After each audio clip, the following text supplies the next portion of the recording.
Hello, everyone. This is the Retro podcast. I'm your host, Jethro Randall, and today I have a guest with me who is Mr. P. How are we doing? Hello, I'm good, thank you. Thanks for having me on. So can you tell us a bit about yourself? Like, what sort of thing do you do? Me, well, I do, like most people in the gig world, have a day job, which is very boring, so we're not going to talk about that. But when I'm not doing the boring day job, um, I am one half of the Geeky Guys. We do uh, vlogs and a podcast ourselves about all things geeky. Um, and Yeah, I wouldn't consider myself an expert, but I certainly have been watching geeky things for quite some time. Uh, hmm. Sorry, I'm drinking tea. It's the first warm cup of tea I've had since I've got back in the house uh, from that boring day job. And oh, that's lovely. One half of the geeky guys. And yeah, we, like I say, we do podcasts and videos about all things geeky. Um, I think, Anything in particular? Like, well, we generally do a different topic each time we do a video, but I mean, my main love when it comes to geeky things is Star Trek. So that's I always bring things back to Star Trek. No matter what we're doing, there's always a Star Trek reference in there somewhere. Uh, and Doctor Who was like the second biggest geek thing I then got into because I started. Like a lot of people that you talk to in the industry. Where they say, "How did you get into it?" And I've interviewed some people myself, and they always say the same thing, and it's the same thing I'm going to say, which is, when I was younger, I used to get home from school and Star Trek was on the telly, and so it was Star Trek: The Next Generation, and so from 5 till 6 in the evening in the UK, it was on.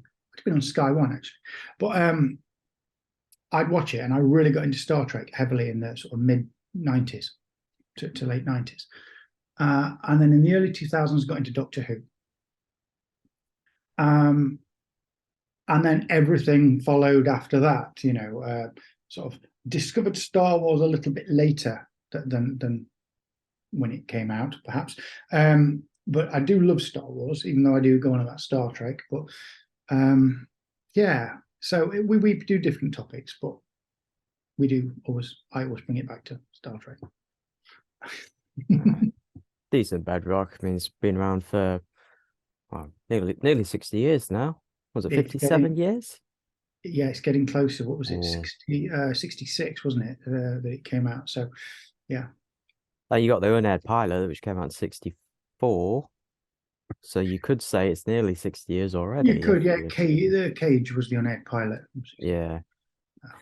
So as a self-professed geeky guy, Yes. what is a geek? Oh, goodness. Right. Okay. You know what? We should really look up the definition in the dictionary and see what that says. Is there a definition of geek in the dictionary? But what does it mean to you? I imagine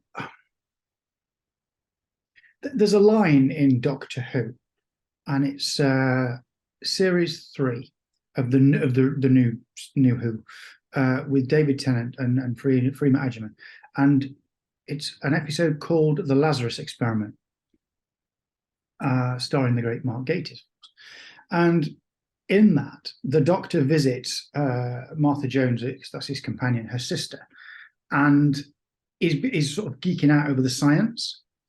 And she calls him a geek, the sister, and he says, "Oh, what's that?" And Martha Jones has to stand there and explain to the Doctor what a geek is. And I forget the exact line, but it's someone.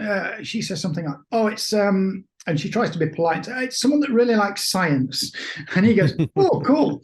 And to be honest, I suppose you could say that about anything.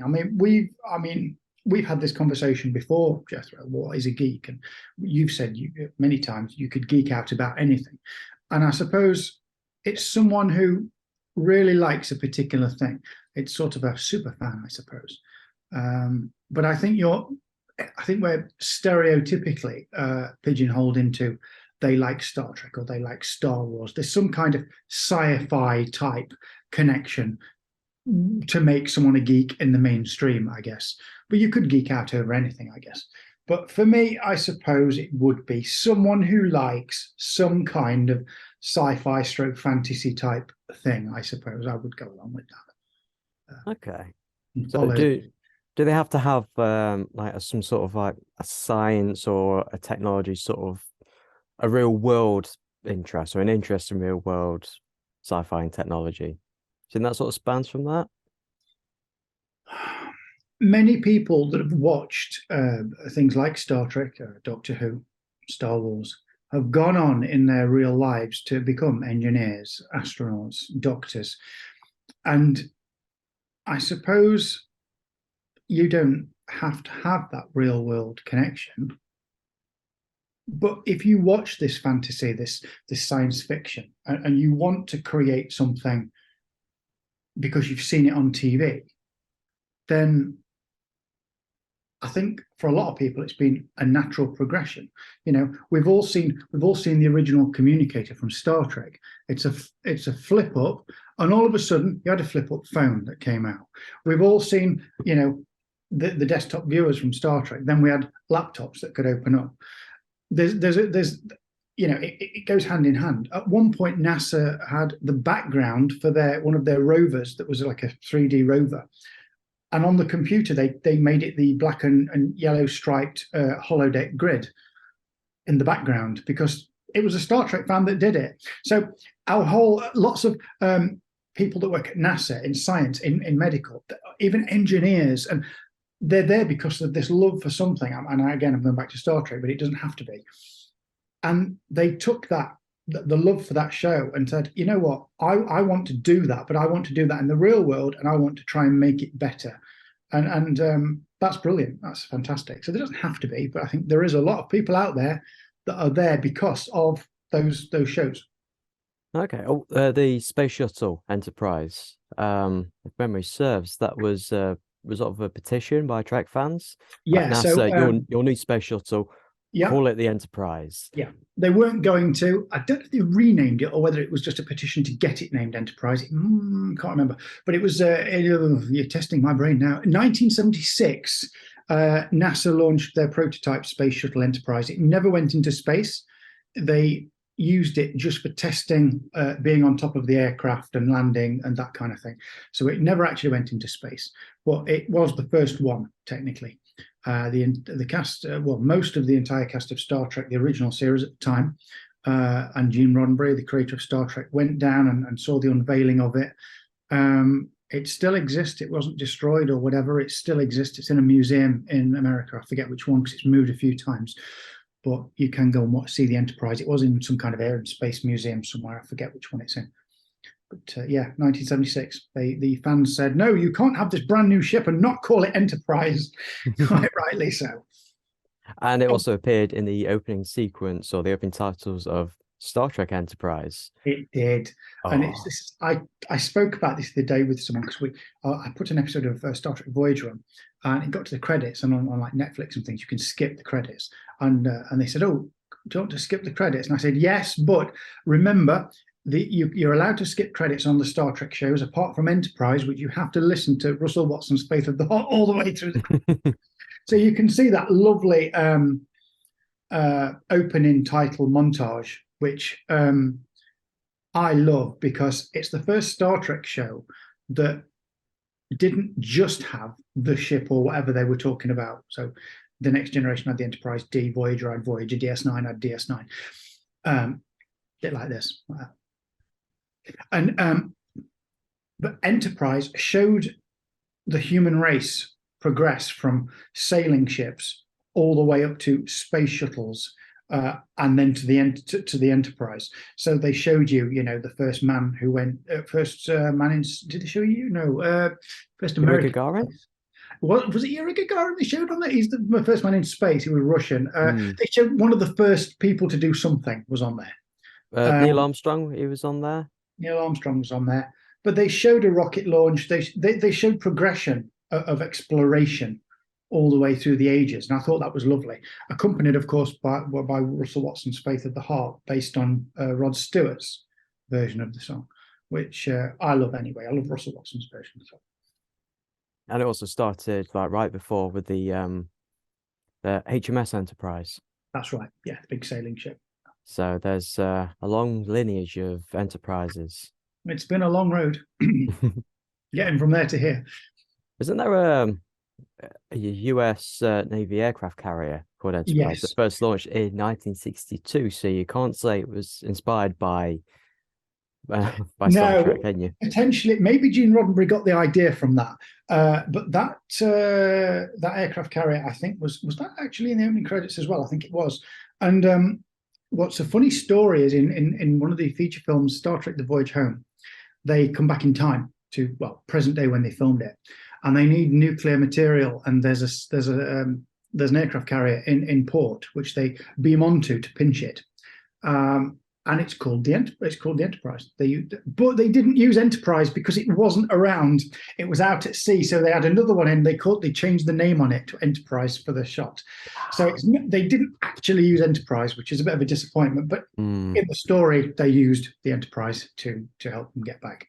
It's quite nice. Just love the irony there. So yeah, we finally got an aircraft carrier called Enterprise. Oh, we can't use it because it's not there. Let's rename it. Use a different one. I forget which one they used, but the Rhode Island. I forget, but they used a different one. And yeah, because Enterprise was out at sea. And it was decommissioned, I think, like something like 10 years ago. It was recent, in terms of the life of one of those ships. Yeah, it was quite recent. It was decommissioned. Yeah, I'm also surprised that like naval ships and aircraft carriers last that long, like before being decommissioned, because that was like a good 50 years, wasn't it?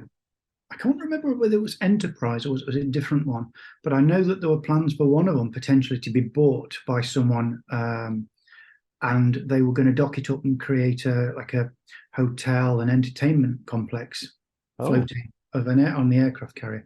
But I don't think the plans went through in the end. I don't think it ended up happening. So you say geek, but what would you say the difference is between a geek and a nerd? Okay. I knew you were going to ask for this. I don't want to say something now that I'm going to get that's going to come back and bite me in the bottom. When I was growing up, when I was younger, I always had this idea that nerds were more anarchy than geeks. I don't know why I got that impression. Maybe it was just, I don't know, films around at the time with nerd in the title or whatever. But I just got the impression that, I mean, the term geek chic, for example, where you can sort of be a bit geeky by wearing a suit with trainers. David Tennant's Doctor did it in Doctor Who. And actually, with his new costumes in boots. Anyway, so for me, geek chic meant that geek was a little bit more world aware, a bit more rounded, a bit more normal, and the nerds were a lot more hardcore anarchy into whatever they're talking about.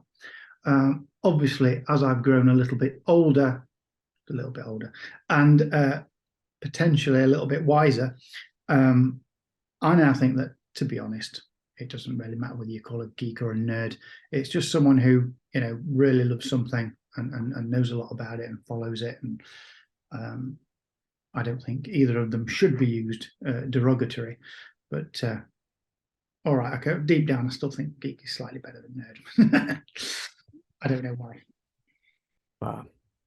All right, it's called the Geeky Guys, not the nerdy guys. So this is it. Yeah, it's the geeky guys, not the nerdy guys.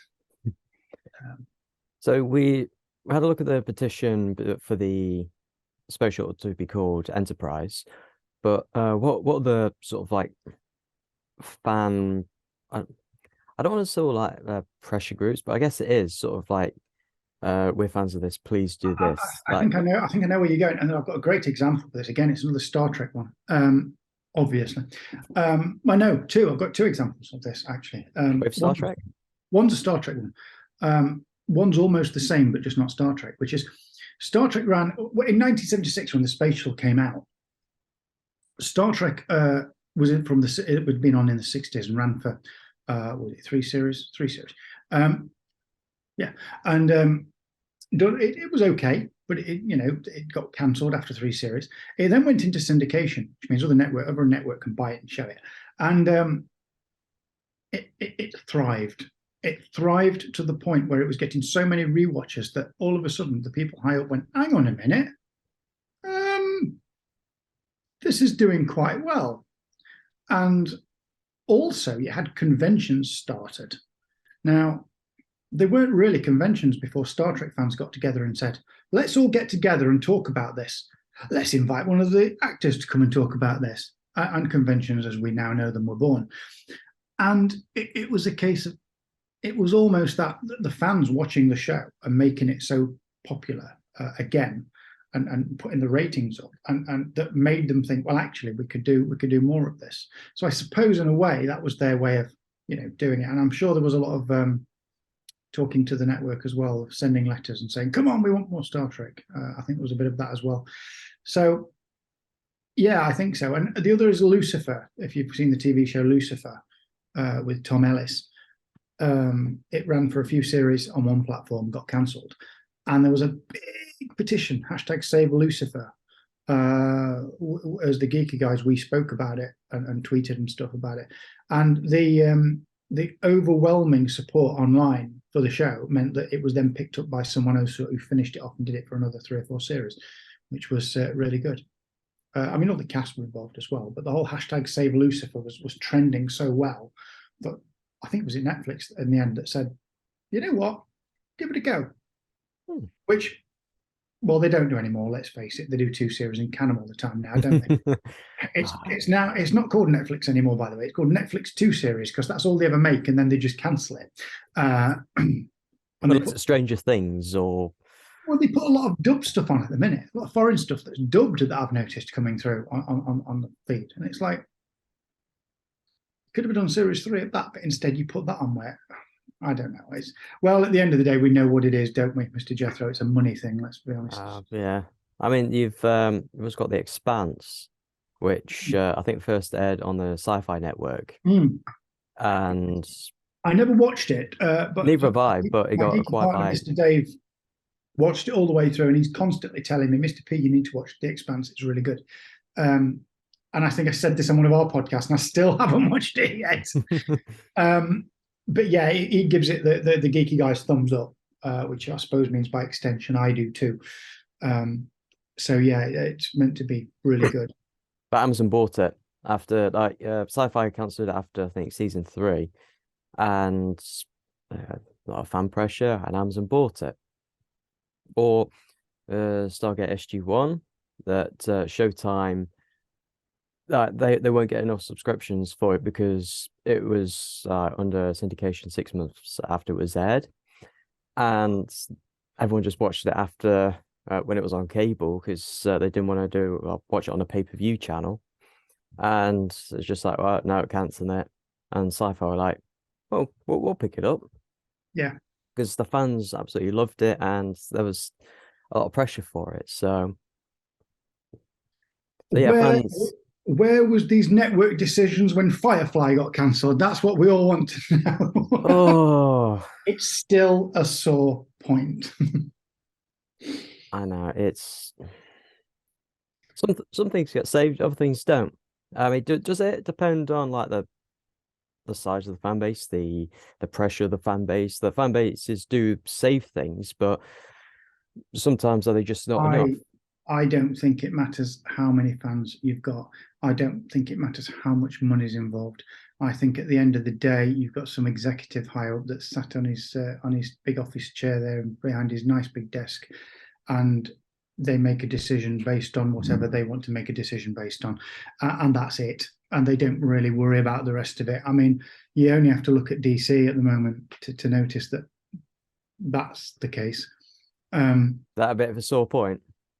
Well, look, I mean, let's be honest, DC's had a bit of an up and down recently, especially when you had Marvel doing so well. I mean, they're stumbling a little bit now, let's be honest, but they were producing these blockbuster movies, a couple a year, They blitzed through phase 1, through phase 2, and you had the Avengers, and it was great, and it all worked, and it all mixed together, and there was obviously some big plan there, and it was fantastic.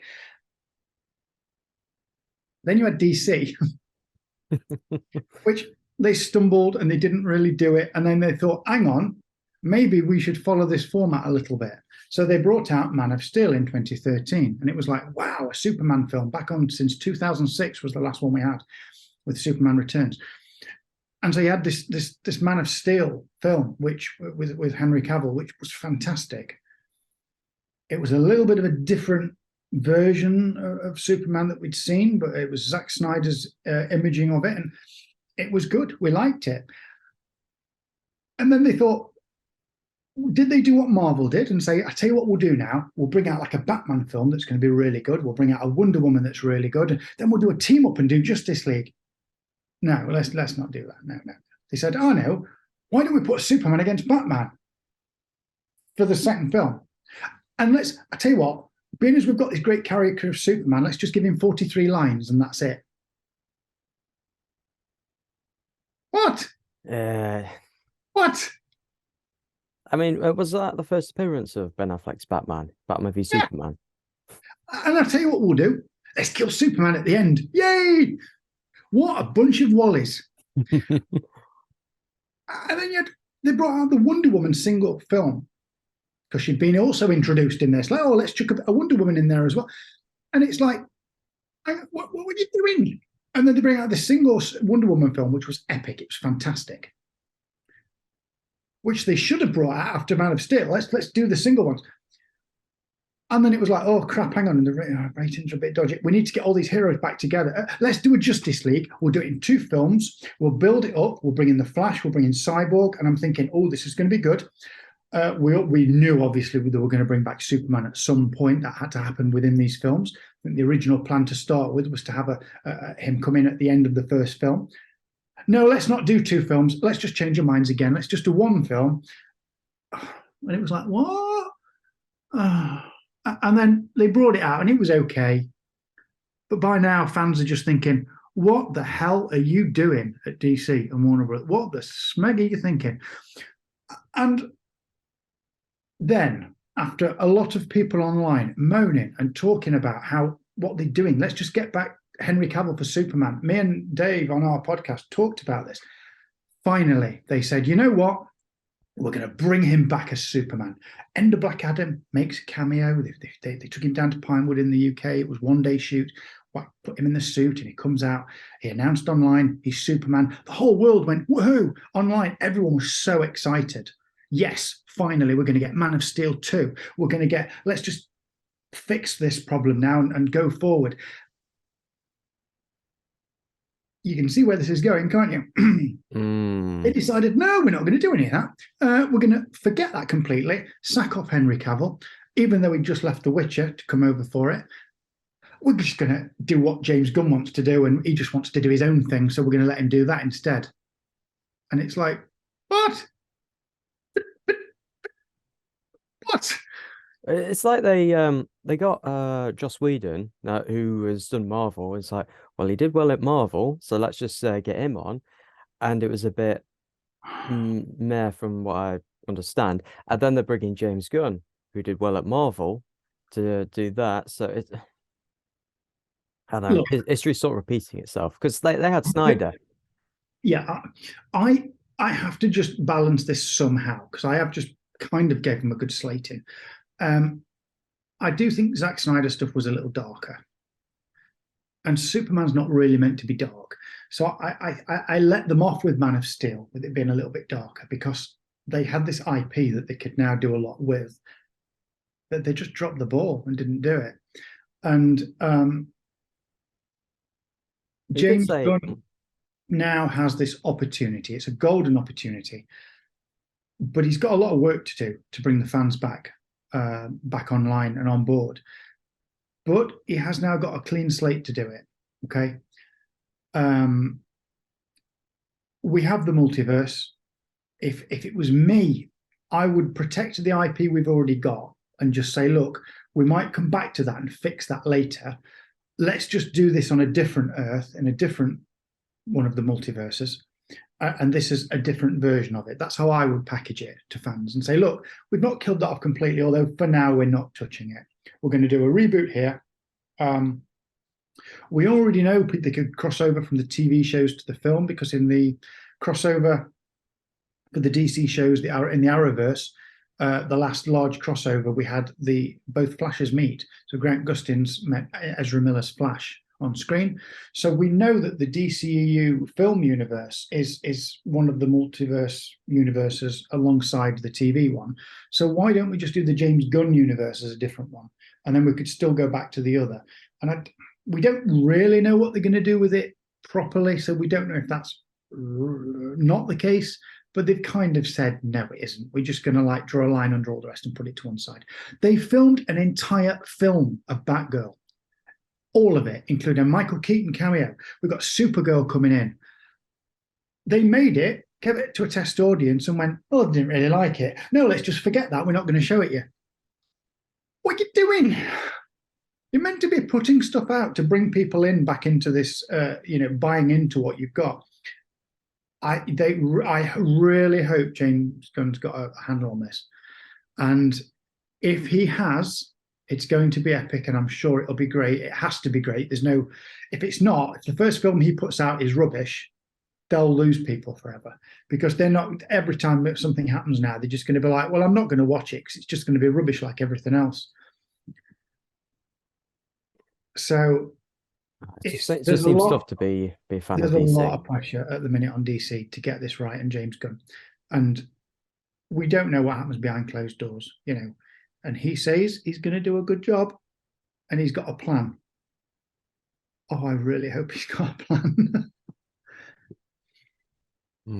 Just one of my favorite superhero characters. So I really do hope they do it justice.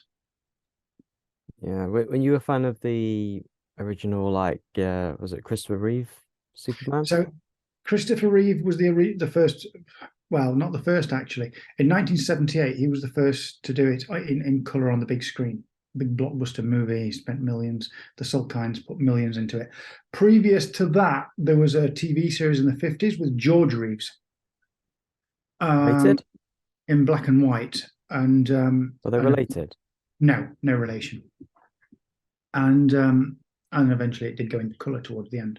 But that was just like a very cheaply made sort of 30-minute TV show, and it was a classic. It was cool as a classic, but it was very you could see him lying on the blue table to fly, that sort of thing, in one of the first episodes, George Reeves was on wires, and one of the wires broke because they didn't have the technology at the time to do flying sequences very well, not like they did with the Chris Reeve film. They created all that stuff just for the film, and that's why it was so epic at the time. In fact, there's a particular sequence in that film that a lot of people didn't know how they did, which I'll come to in a minute. But in the old, one of the things snapped and he nearly fell. So he said, no, that's it. My Superman doesn't fly on wires. Peter Pan flies on wires. My Superman doesn't. So they never used wire work for the rest of the show. He used to just bounce in and out of scenes on little trumpets that were hidden and swinging on bars, and the green screen stuff was flying. You could see it was just basically lying on a blue box that they took out of the picture. And despite that, it was lovely, really, as a TV show, and it was quite successful until, unfortunately, George Reeves died from being shot. It was a big scandal at the time because it was put down as suicide. Although there is a big conspiracy theory, as there always is, to say that potentially might not have been the case, but there was no evidence to the contrary. People who worked with him said he was really enthusiastic, wanted to come back for the next series. This was in a time when things like depression wasn't really around, especially for I know it was a sexist time, but you didn't get depressed as a bloke. That didn't happen. But you look at the comparison now between sort of Robin Williams, for example, who tragically took his own life through battling with depression. And maybe it was a suicide, who knows? The sequence, sorry, just really quickly, in Superman the movie, there's a particular sequence where, and it's a famous sequence, it's the flying sequence with Lois and Superman, the first time they go up flying together. and she's wearing that blue dress, and they fly around the Eiffel Tower, and she sort of recites this poem about can you read my mind as they're flying, and they land back at her apartment, which has an open top terrace in New York. They land, and Superman stands there on the edge of the building and says, well, good night, and he flies off, and with one shot with no cuts, they show him fly off as the camera pans to the left into the apartment because the doorbell's ringing. You go straight to the doorbell, and it's Clark in full costume as Clark Kent opening and coming in the door. And it was like, how did they do that? There were no cuts. And you look at the effects at the time, there was no CGI. You couldn't computer generate anything. And for a long time, it was like, how did they do that? And eventually they told people that it was, and it was so cleverly done. You see them land, and there is a cut. And the cut goes to the sequence where she's stood watching him fly away. The whole fly away sequence of Superman was actually done on a large screen projected. So it was a projection, and then he was dressed as Clark and comes in the door. And that was so cleverly done because even I didn't realize that that's what it was. So it was filmed really well. Richard Donner did an absolutely epic job with Superman the movie. And I'm believed to understand that it's getting a 4K upgrade and release this year. Ooh. So Superman the movies, they're re-putting it out, and they're giving it a remaster up to 4K with as much computer enhancements as they can to make it just epic, and that's going to be amazing. Yeah, that sounds nice. That's me geeking out over Superman. Just to bring it back to Star Trek, as we usually do. Yes. Strange New Worlds. It aired early last year. Yes. Finally getting around to watching it. Admittedly, I know. Originally that wasn't going to happen. Well, it might not have happened at all. But there was this a fan petition, which I admit I did sign. It was during 2020. It's like shortly after Picard, and they were like, "All right, we've got to make all these other series," and because they had Lower Decks like ready to go, they had new season of Discovery. Picard was also there, and you had like rumblings of a Section 31 show. But then people were like, yeah, but Pike in Discovery season 2, like it was really good. You had Spock, you had number 1, you had the Enterprise. Give us more of that, please. And there was this petition that got hundreds of thousands of signatures, and even Anson Mount came out to say, I'm truly humbled by this, even if it doesn't go anywhere. Thank you very much, guys. And then some months later, they announced there's a new Pike show following the Enterprise, and they said when it's going to come out, 2022. It came out, and people loved it. I think it's fair to say it's the most loved out of the more recent Trek series. That's fair, isn't it? In general, I think so. Yes, I mean there are a lot of people that like Picard, but it was a big departure from the way we saw those characters before. Whereas Strange New Worlds is, Pike, Spock on the Enterprise, so it is very much what you would expect, with a budget that they can throw at it, with lovely sets. They redesigned the bridge set from when it was in Discovery.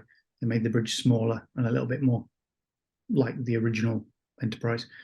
I don't actually know whether they were planning to do Strange New Worlds, and that's why they introduced it into Discovery, or whether they just did it and then thought, "Ooh, maybe we should."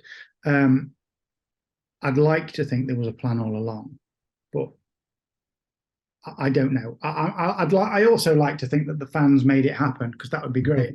I mean, they did. I'm inclined. Right. Okay. One train of thought is they've created the CGI ship. They've got Anson Mount. They've got Spock. They bring them in. They've got the Enterprise. So maybe there was at the back of their minds, let's see how popular these characters are, and if they're really popular, we could potentially do a series. But then the other side of my brain is thinking, well, they redesigned the entire bridge set to make it smaller and more suitable for that show. So why didn't they do that to start with, knowing that they might use it? So I really don't know. whether it's one way around or the other. I will talk to Mr. Dave about getting someone from Discovery on our podcast, and we'll ask them Please do. whether that was a plan or not. Could be like a backdoor pilot, like if like finale of season 2 of Discovery, if it aired and people like we don't like the Enterprise, we don't like Pike, blah blah blah, they'd be like, all right, fine, like moving on. We got all these other shows. We've got Section 31, which well, I mean, when's that gonna happen? We don't know. Michelle Yeoh is a very busy woman. We're told they're still planning to do it. I've not heard anything recently about it, so I don't know if they've. But it's one of those shows where you blink and then all of a sudden they say, "Yeah, we're filming now." It's one of those, isn't it? It's kind of. I don't know. I've not heard anything recently or read anything recently about it. Does she win an Oscar? I don't recall actually. I've not really. I know we've just gone through. We're just into sort of Oscar season now, aren't we? And the award ceremonies have started. I don't know. You're googling it, aren't you, Mr. Jones? I don't know. I've not kept up to it with it at the moment.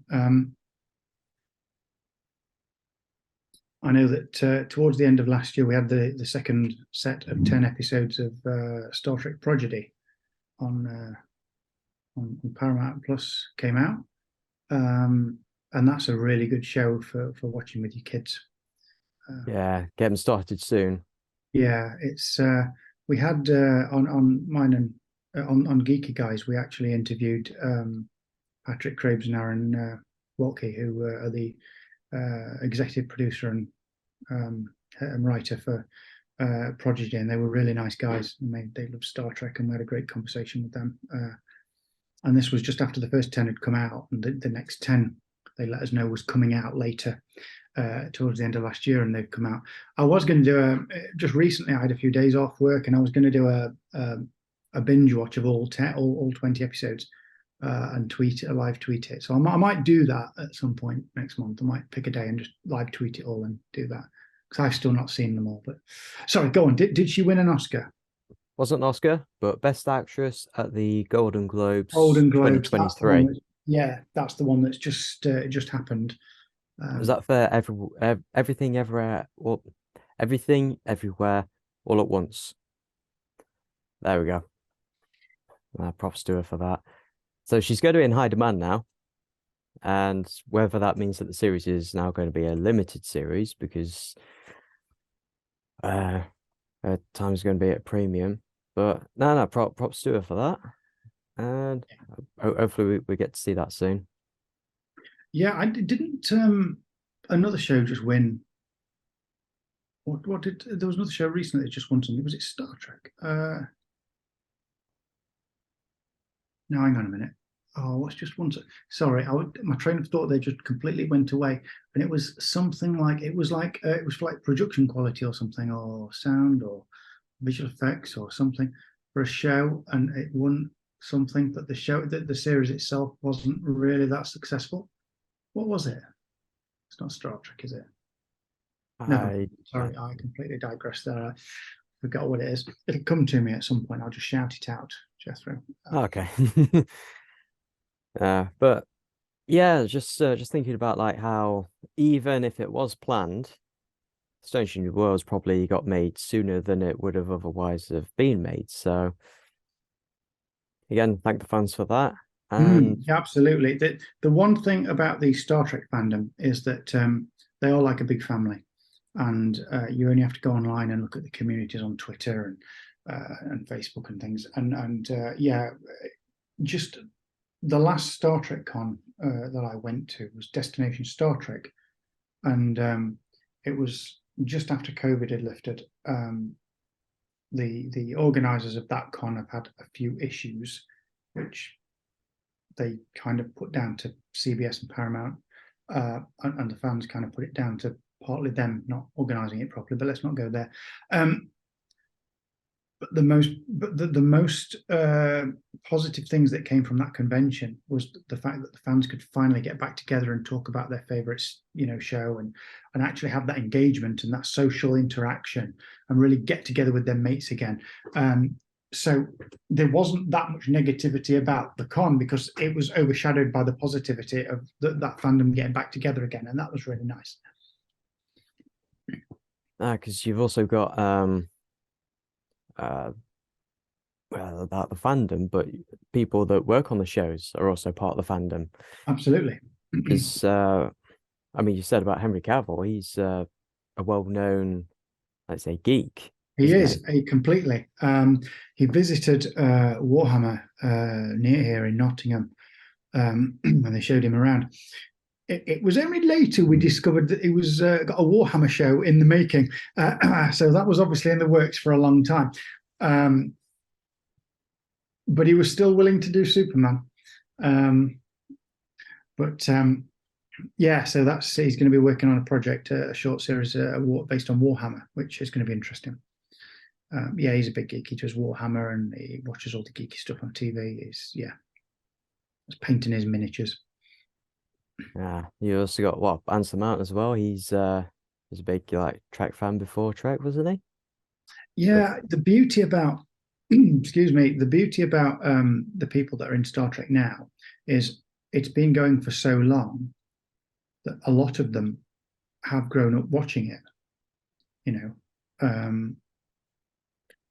I mean, take me for example. I'm 41 now, and if I was cast in a Star Trek show now, naturally I would be a captain. But if I was cast in a Star Trek show, and I am available if anyone's watching from CBS Paramount, and I would be one of those people that was sat on a panel saying, well, I actually watched Star Trek when I was, when I came home from school and I loved it and yada, yada, yada. So, yeah, I'd be the annoying actor on set that said, no, you can't do that because that's not how it goes. You've got to do it this way. Which was Henry Cavill on The Witcher, wasn't it? Yeah, basically loved the games, didn't he? And yeah, having someone on there that knows it,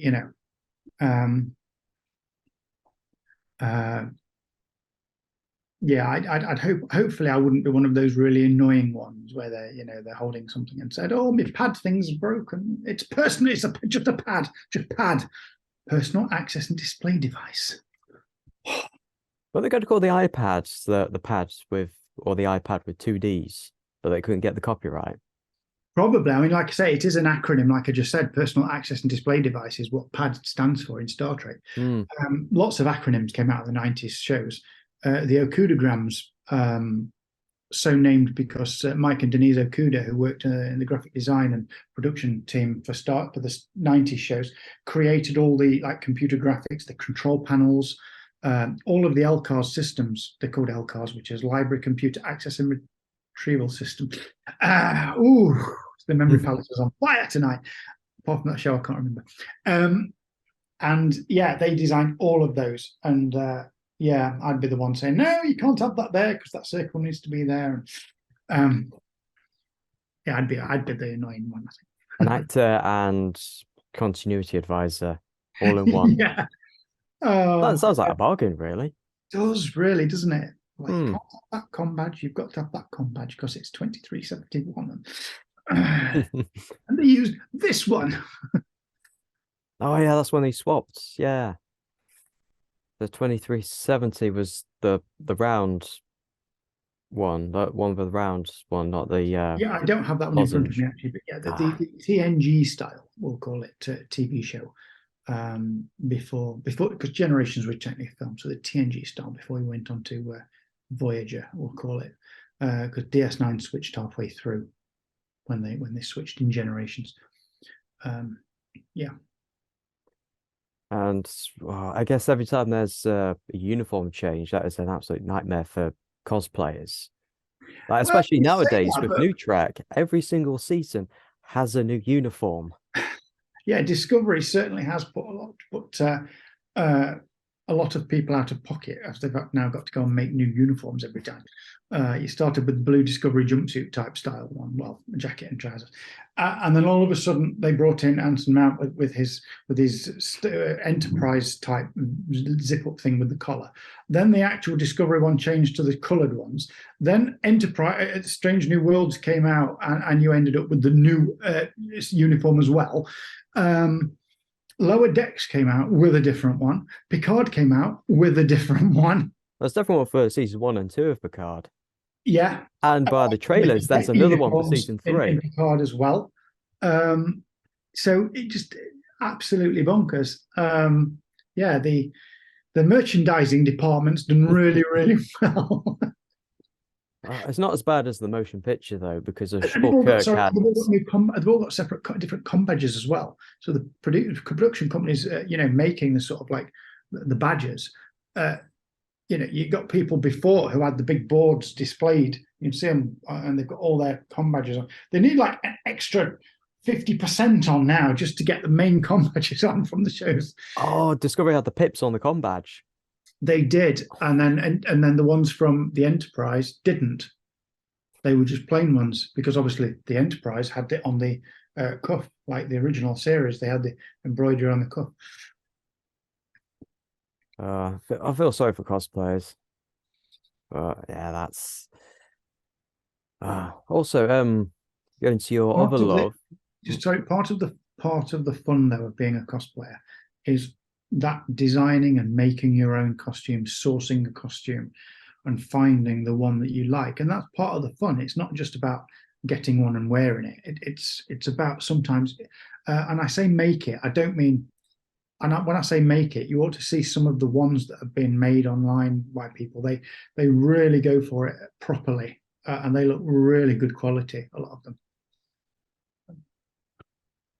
So it's more like an artwork than a sort of hobby, or is it a bit of both? I would say a bit of both for some people. I mean, I'm more of an off the rack kind of guy, to be honest. I'm not really into making them. I'd rather find a good one, buy it off the rack, and wear it. And I like collecting things. Not so much uniforms, unfortunately. I would like to have a nice selection of uniforms, but that's not where I've gone. I went more for like ships, like you can see behind me, and and the smaller ships like Deep Space Nine here, and sort of the sort of toys and models on the shows. But it would be nice to have a nice wardrobe full. I've got a few, but not a lot. You see some people saying, "Oh, we're getting ready to go to the convention," and it's like, and they've got like 7 uniforms all lined up, ready to go for like day, night party, and it's they've got enough to cover all those things with accessories, and it's like they really do go for it. But you know what? When you're walking around the con and you see these people, they look amazing in their costumes. Let's go back to your other love, with Doctor Who. Yes. Wasn't Russell T Davies a fan of old Who? Yeah, it was. And I guess that's why when he took over in 2005, the series was really, really well received, and it was written really well. And all through Christopher Eccleston and David Tennant's tenure as the Doctor, he did a fantastic job. I mean, so good that they've got him back now, of course, for this year and beyond. What's 60 years of Doctor Who? Yeah, what's really funny, actually, just talking about them being fans, when Russell T Davies stepped down, Stephen Moffat stepped up and became showrunner through Matt Smith, Peter Capaldi's 10 years the Doctor. Peter Capaldi, and you know where I'm going with this. Peter Capaldi and oh god, it's just gone out of my head. What's his name? Stephen Moffat and someone else. I forget who it was. Mark Gatiss. I don't know. They actually went and took part in a Doctor Who quiz, and they came second. Oh, it's hilarious. Which just shows you how good the fans are at remembering stuff. But yeah, they came second though. Let's not forget they came second in a room full of Doctor Who fans, because they know their stuff. Even Peter Capaldi wrote a letter when he was young to the Doctor Who fan club or Doctor Who magazine. So he was being a fan from a young age. Even Stephen Moffat has been a fan of Doctor Who as well. So it was in good hands. Then Chris Chibnall took over. That's all I'm going to say about that. And now we've got Russell T Davies back again for the new shows with David Tennant back as the Doctor, which is very exciting. At least for a little while, just this year, up to the end of the year for the 60th. We think when he's going to regenerate into the new Doctor. It's 2009 all over again. Yeah. Yeah, we're gonna have to hold back the tears, and it's gonna be painful once again to see David Tennant leave Doctor Who. Not content to heartbreak us once, they're going to make us go through it twice. Nkuti Gawa? You know what? From what I've seen, it looks like he's going to be a good Doctor. He's been doing his due diligence and watching it, and he seems excited about it. We've got a new companion announced now as well, of course. So yeah, we're exciting. We're optimistic again about Doctor Who after quite being for a little while. And I mean, I don't want to dwell too much on it, but some of the writing wasn't brilliant, and I don't think the glue that held it all together was quite strong enough. I think Jodie Whittaker's performance as the Doctor was good.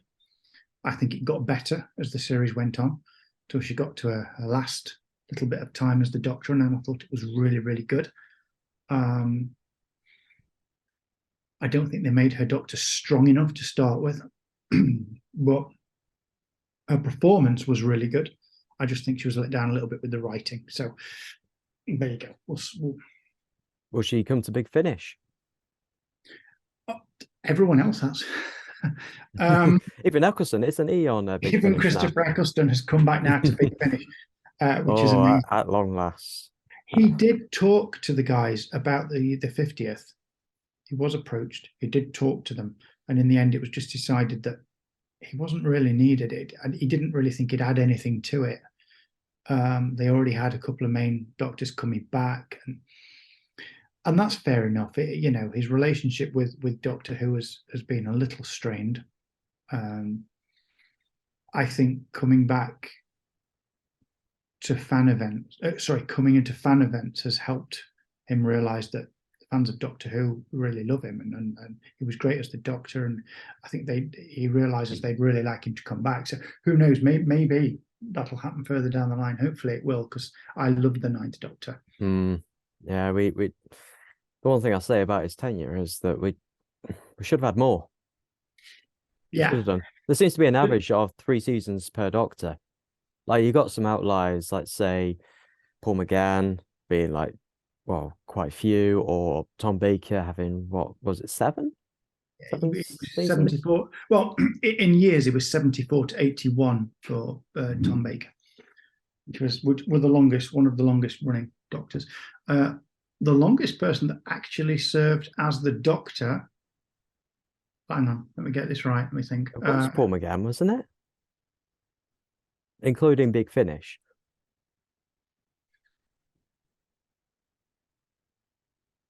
The longest serving is, I think it's Paul McGann, because technically they never cancelled Doctor Who. So from 1996 to 2005, he was the Doctor. The irony of that. And it was only in one thing, technically. But if you're talking about, and before that, it was it Colin Baker, because it got cancelled? No, Sylvester McCoy, because it got cancelled. Well, it didn't get cancelled, it just stopped. They never actually cancelled it. They just stopped it, and then it didn't come back till 96. But I think it's Paul McGann. I'm sure it's Paul McGann. So yeah, Paul McGann would be 9 years. McCoy would be 7. Yeah.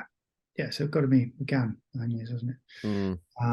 He's quite famous for saying he didn't want to be the George Lazenby of Doctor Who. I wouldn't say he is, to be honest. Nah. No. I wouldn't say anyone is George Lazenby of Doctor Who, really.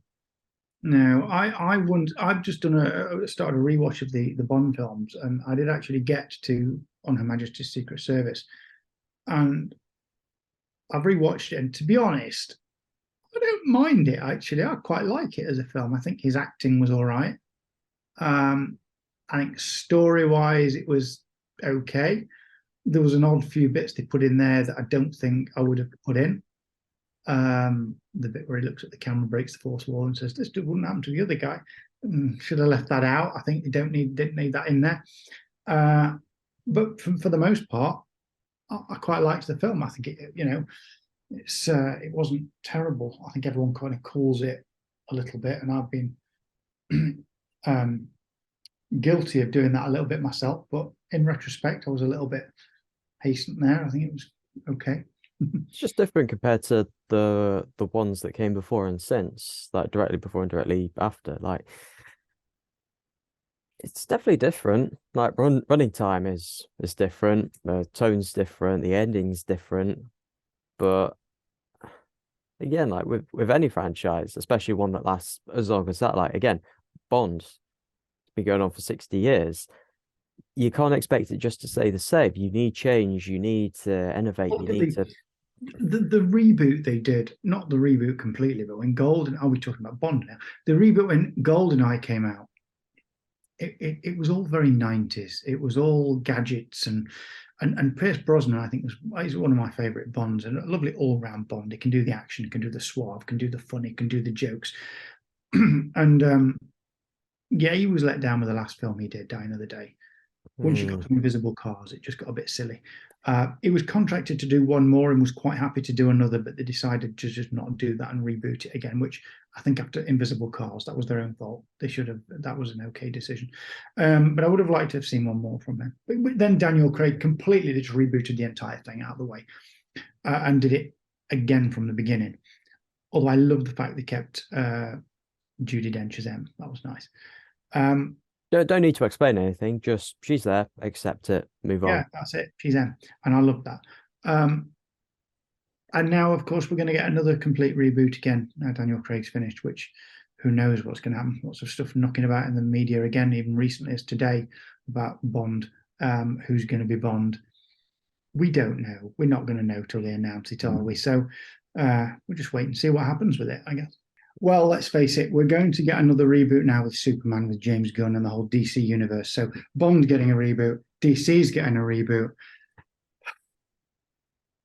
Let's just see what happens next. Yeah. I mean, I'm waiting. To be fair, I'm waiting for the Star Wars getting a reboot. That's going to be next, isn't it? Will it get a reboot? No, it won't. But we've got some more great shows coming out. Ahsoka. I'm really looking forward to Ahsoka when that comes out. Mandalorian season 3. Yeah, Mando series 3. There's a lot of Star Wars coming out. To be honest, it's a really, we're talking about being geeky and the whole geek culture and fandom. And it's a really great time to be a geek. You know, it has been for about 5 to 10 years now. And I think looking forward into the future, it's still great. You know, Star Wars, I think, is helping because they are making quality stuff. All right, Boba Fett was a little bit dodgy with the writing, but production-wise, fantastic. Kenobi, epic, brilliant. Will they make any more? We'd like to see more, but we don't know if they're going to make any more. Yeah, we'll wait and see. But they're producing some great stuff now. So at least, if DC completely crap it up, at least we've still got Star Wars and Star Trek producing some great things. Doctor Who, and not just for adults, like we said earlier, prodigy for kids as well. you kind of need it though, because you got like, all right, Picard especially is a bit. Would you let an 8-year-old watch that? Maybe, probably not. Maybe with an adult. No, maybe not. Not the first series anyway. It was Borg, and could be quite scary. The eye thing, that eye scene really divided people. The second series was Q-based and time travel. I don't think kids didn't really understand it. What's he doing there? Why is he going to that clinic? It's nostalgia for the people that have already seen that. Yeah. So if you've already had that experience of watching it, you're going to be older. Yeah. So you're not going to alienate, well, at least in terms of like with the age rating itself, you're not going to Let's be alienate by that. honest. But They did the show for the fans. They did not do Picard to get new audiences in. nah, you're not going to do it Everything that. about Picard is linked to what happened before. So they did the show for the fans they've got now, and that is beautiful. It was a 3 series deal. We've got the 3rd series coming out with Yes. most of the cast of the Next Generation in it, which is awesome. So really looking forward to that. Yeah, it's a good time to be a geek, and there's lots of stuff coming out. So 3 weeks today. is it 3 weeks today? Oh, Mr. Jethro, you're invited over to Geeky Guys HQ to come and watch Picard. And we'll have a Picard party, I think. That's probably a good idea. I like that, yeah. Well, I think that's all we have time for this time. And hope It's a shame because we could talk about this all night. Oh, yeah, definitely. Welcome to come back if you like. Oh, thank you. Where can people find you? Oh, I have all the socials. So I'm on Instagram, Twitter. We've got Snapchat as well. So at Mr. P_GG. And you can find me on there. And the links to the Geeky Guys, all their social or out there, or our socials, you can be found if you just go to our website, which is geekyguys.co.uk. Fantastic. Thank you very much for coming, and see you later. Thank you.